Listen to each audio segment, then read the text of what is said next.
Aroa Uhartek literatur lan baten lehen itzulpena du Erle langileen amodioa. Itzultzaileak Alexandra Kolontairen lana errusieratik euskarara ekarri du Erein eta Igela argitaletzeen eskutik. Poza ematen dit, eman ditelako aukera pixkoan nire barreneko errusiar puske horrekin bizitzeko, itzulpena egin bitartean. Baitare eman didalako aukera adin eta garai eta egoera diferentetako emakume errusiarroien gorputzetan pixkoat bizitzeko baitare.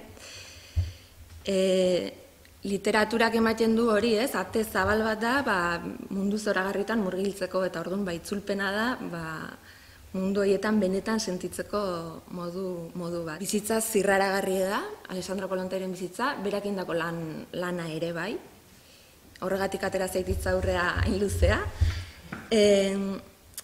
Lan ikaragarri egin zuen hainbat arlotan, bere bizitzan zehar, eta hala ere, 3 alderditan izan zen baztertu ez, neurri baten politikoki, hildo ofizialak hartu etzun norabide bat babesten zulako, erbestealdi diplomatiko bat erabidali izan zen, bere herrialdetik kanpora. Feminista zen aldetik ere bai, zeren bere kamaradak etengabe herri zuten zalantzan egiten zuen lana.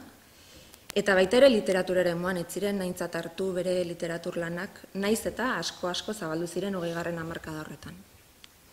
Eta, esaten zituztenak bera kritikatzeko, askotan sentimentalismoa egozten zioten, edo efektu melodramatikorako joera eta olakoak bai.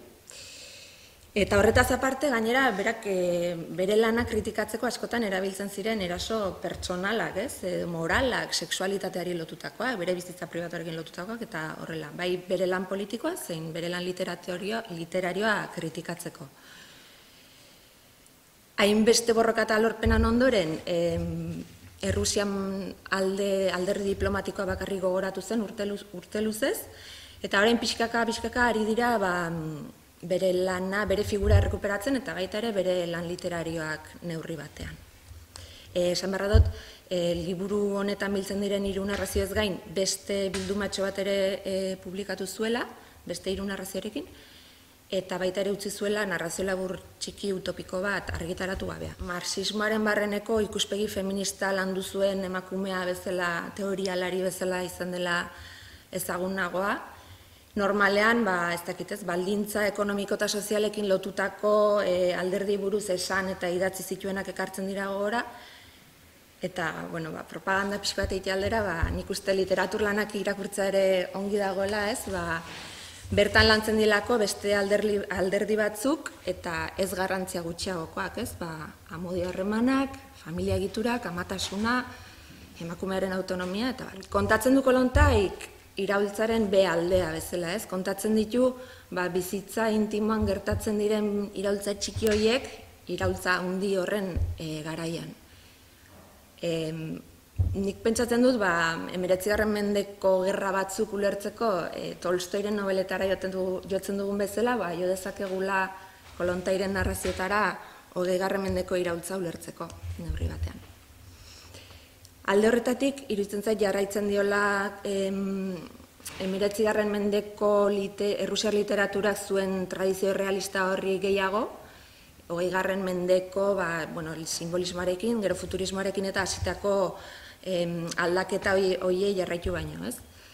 Dena den, errusiar literaturak historikoki izan du kasik alako gizarte eragile paper bat, rol bat, funtzio bat, ez?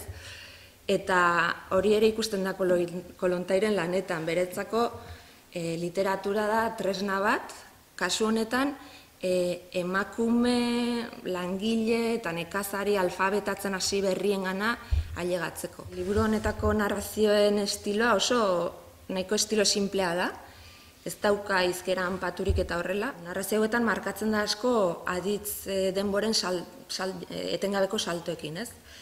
Ni saiatu naiz hori euskarara ekartzen, beste itzulpen batzuetan gertatzen ez den bezala, ze iruditzen zait euskaraz ere badugula tradizio batez, kontatzerakoan orainaldia erabiltzeko eta horrela. Narrazioetan ez dago diskurtsorik, ez dago mitingik, ez?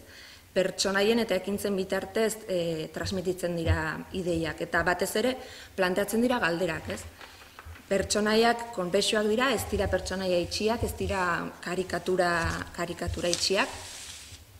Eta gero planteatzen diren tesiak eta aurrera begirakoak ere irekiek dira.